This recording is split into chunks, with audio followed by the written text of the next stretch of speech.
अस्सलाम वालेकुम। बिस्मिल्लाहिर्रहमानिर्रहीम। सिर्फ अल्लाह के नाम से जो बड़ा मेहरबान और निहायत रहम करने वाला है। प्यारे दोस्तों, ऐसे ही सच्चे और दिलचस्प वाक़यात सुनने के लिए हमारे चैनल को सब्सक्राइब करें। प्यारे दोस्तों, सरकार गौस आजम और एक जिन का एक और दिलचस्प और हैरत अंगेज वाक़या। प्यारे दोस्तों, आखिर किस तरह वो जिन एक कुंवारी और खूबसूरत लड़की पर आशिक हो गया। वो लड़की ऐसा क्या काम करती थी, फिर एक दिन वो जिन उस खूबसूरत लड़की को उठाकर ले गया। फिर आगे क्या हुआ, ये सब जानते हैं आज की इस वीडियो में। प्यारे दोस्तों, एक दफ़ा का वाक़या है कि सरकार गौस आजम रहमतुल्लाह अलैह अपनी खानकाह में बैठे हुए थे कि अचानक आपका एक मुरीद दौड़ता हुआ आपके पास आया और आने के बाद अर्ज की कि सरकार गौस आजम रहमतुल्लाह अलैह, मैं बर्बाद हो गया हूँ, मैं तबाह हो गया हूँ। सरकार गौस आजम रहमतुल्लाह अलैह ने फरमाया कि बताओ बात क्या है, तुम्हारे ऊपर कौन सी मुसीबतों का पहाड़ टूट पड़ा है। तो उस मुरीद ने अर्ज किया कि सरकार, मेरी इज्जत का जनाजा निकल गया है, मेरी आबरू बर्बाद हो गई है, मैं लुट गया हूँ। सरकार, मेरी इकलौती बेटी बड़ी खूबसूरत है, मैंने अपनी बेटी को घर में ही रखकर तालीम दी है, मैंने अभी तक उसे घर से बाहर किसी काम के लिए नहीं भेजा है, मैंने अपनी बेटी का नाम फातिमा रखा है। सरकार, मेरी बेटी मेरी इजाज़त के बगैर कभी भी घर से बाहर नहीं जाती, लेकिन आज जब मेरी बेटी छत पर गई तो वह छत से वापस नहीं आई। मेरी छत पर दीवारें भी इतनी ऊंची हैं कि वो फलांग कर भी नहीं जा सकती, लेकिन फिर भी मैंने अपने दिल को तसल्ली देते हुए अपने अड़ोस पड़ोस में पता करवा लिया है और रिश्तेदारों में भी पता करवा लिया है, मगर कहीं भी मेरी बेटी का नाम और निशान नहीं मिला है। सरकार गौस आजम रहमतुल्लाह अलैह, मुझे मेरी बेटी वापस चाहिए और जिंदा चाहिए। सरकार गौस आजम रहमतुल्लाह अलैह ने फरमाया, ठहर जाओ। और सरकार गौस आजम ने अपनी आंखों को बंद कर लिया।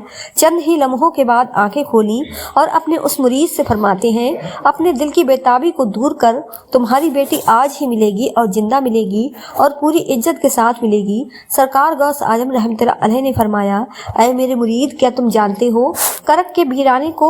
तो उस मुरीद ने अर्ज किया, सरकार, वो तो बड़ा भयानक जंगल है, बड़ा दहशतनाक जंगल है, दिन में भी वहां जाते हुए डर लगता है।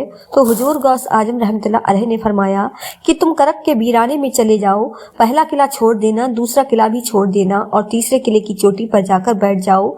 वहां जाकर मेरा नाम लेना और कुरान पाक की सूरतें गौस 3 पढ़कर अपनी उंगली पर दम कर लेना और अपने चारों तरफ एक लकीर खींच लेना। फिर वहां से जिन्नातों की फौज गुजरना शुरू होगी।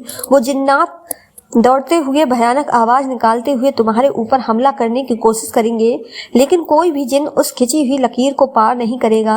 जब वो तमाम जिन्नात की फौज चली जाएगी तो आखिर में शहंशाह जिन्नात की सवारी आएगी और वो शहंशाह जिन्नात इतना ताकतवर है कि वो बड़े बड़े पहाड़ों और दरख्तों को उखाड़ सकता है। वो सब काम तो कर सकता है, लेकिन उस खिंची हुई लकीर को वो कभी भी पार नहीं कर सकता।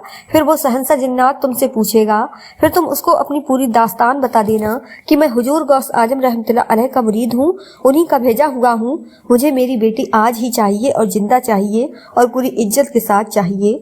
अगर मेरी बेटी को कुछ हुआ तो मेरे पीर के कहर से पूरी कौम जिन्नात को कोई नहीं बचा सकेगा।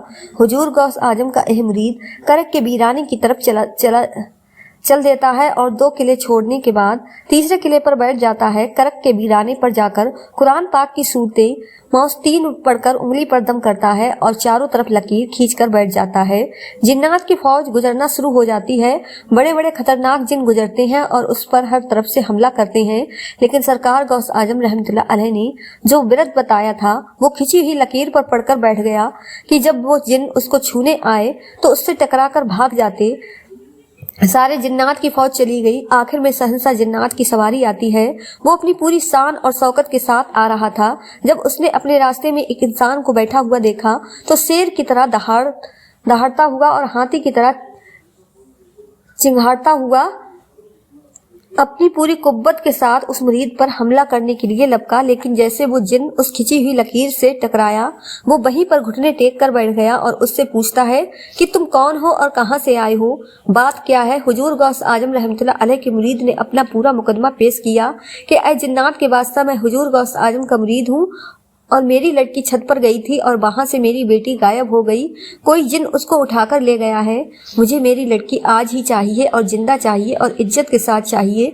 जब शहंशाह जिन्नात ने हुजूर गौस आजम रहमतुल्लाह अलैह का नाम सुना तो अपनी फौज को वापस बुला लिया और वापस बुलाने के बाद कहा कि ये हुजूर गौस आजम रहमतुल्लाह अलैह का मुरीद है, इसकी बेटी गायब हो गई है, कोई जिन उसे उठाकर ले गया। तुम पूरी दुनिया के कोने कोने में फैल जाओ, समंदर की गहराइयों में उतर जाओ, कुओं की गहराइयों में उतर जाओ, पहाड़ों में बीरान में तलाश करो, जंगलों में तलाश करो, आबादी में तलाश करो, जैसे भी हो उस लड़की को लेकर आना और जो जिन उस लड़की को ले गया है उसको भी लेकर आना। पूरी जिन्नात की फौज चल देती है, मगर शहंशाह जिन्नात ने फिर उन लोगों को वापस बुलाया और बुलाने के बाद कहा कि आकर यह मत कहना कि लड़की हमें नहीं मिली है, इसलिए कि अगर लड़की जिन्नात के पास न होती तो हुजूर गौस आजम रहमतुल्लाह अलैह ने अपने मुरीद को मेरे पास कभी नहीं भेजते। सारी की सारी जिन्नात की फौज समंदरों की तह में खंडरों में लड़की को तलाश करना शुरू कर देते हैं। बहुत ही मुश्किल के बाद जो जिन उस लड़की को ले गया था उसको और उस लड़की को पकड़कर शहंशाह जिन्नात के पास ले जाते हैं। फिर उन जिन्नात ने कहा कि ऐ शहंशाह जिन्नात, हमने इसे बड़ी मुश्किल से तलाश किया है। शहंशाह जिन्नात ने उस जिन से कहा कि तेरी हिम्मत कैसे हुई, क्या तुझे पता नहीं कि हुजूर गौस आजम रहमतुल्लाह अलैह कौन है? तुझे उनके शहर से लड़की को ले जाते हुए डर नहीं लगा? तो जिन ने कहा, ऐ शहंशाह जिन्नात, मेरी इतनी हिम्मत तो नहीं थी, लेकिन मैं क्या करता, मैं हवा में उड़ता हुआ जा रहा था कि यह लड़की अपने मकान की छत पर अकेली इस अंदाज में खड़ी थी कि इसके बाल बिखरे हुए थे, इसका चेहरा खुला हुआ था और यह अपने नाजो अंदाज में खड़ी हुई थी और मैं इस पर आशिक हो गया। शहंशाह जिन्नात ने कहा, तुमने पूरी कौम जिन्नात को खतरे में डाल दिया है। अगर शेख साहब जलाल में आ जाते तो पूरी कौम जिन्नात को पूरी दुनिया के किसी कोने में जगह न मिलती। फिर शहंशाह जिन्नात ने इतना कहकर एक जल्लाद जिन को बुलाया और उसको हुक्म दिया कि इस जिन की गर्दन को धड़ से अलग कर दो, इसको कत्ल कर दो और इस लड़की को सरकार गौस आजम रहमतुल्लाह अलैह के मुरीद के हवाले करके शहंशाह जिन्नात ने कहा, ये लो और शेख साहब की बारगाह में मेरा सलाम अर्ज कर देना और तुम्हारी बेटी आज ही पूरी इज्जत के साथ तुम्हें मिल गई है। शहंशाह जिन्नात इतना कहकर चल देता है। फिर सरकार गौस आजम रहमतुल्लाह अलैह के मुरीद ने आवाज दी कि ऐ शहंशाह जिन्नात, जरा हमारी बात तो सुनो। तो शहंशाह जिन्नात ने कहा, बोलो क्या बात है? तो सरकार गौस आजम के मुरीद ने कहा कि क्या तुम लोग भी सरकार गौस आजम रहमतुल्लाह अलैह को मानते हो? इतना सुनना था कि शहंशाह जिन्नात ने कहा, हुजूर गौस आजम रहमतुल्लाह अलैह जैसे इंसानों के शेख हैं, वो जिन्नात के भी हाकिम है। शेख की निगाह जब उठ जाती है तो पूरी कौम जिन्नात में जलजला आ जाता है। फिर यह सुनकर सरकार गौस आजम का मुरीद अपनी बेटी को लेकर सरकार गौस आजम की खिदमत में हाजिर हुआ और दिल से सरकार गौस आजम का शुक्रिया अदा किया। तो प्यारे दोस्तों, यह थी हमारी आज की वीडियो अच्छी लगी हो तो ज़्यादा से ज़्यादा शेयर लाइक ज़रूर कीजिएगा और आपने हमारे चैनल को सब्सक्राइब नहीं किया है तो हमारे चैनल को सब्सक्राइब कर ले, जिससे आपको आने वाली वीडियो का नोटिफिकेशन मिलता रहे। मिलते हैं एक नई वीडियो के साथ। दुआ में हमेशा याद रखें। अल्लाह हाफिज।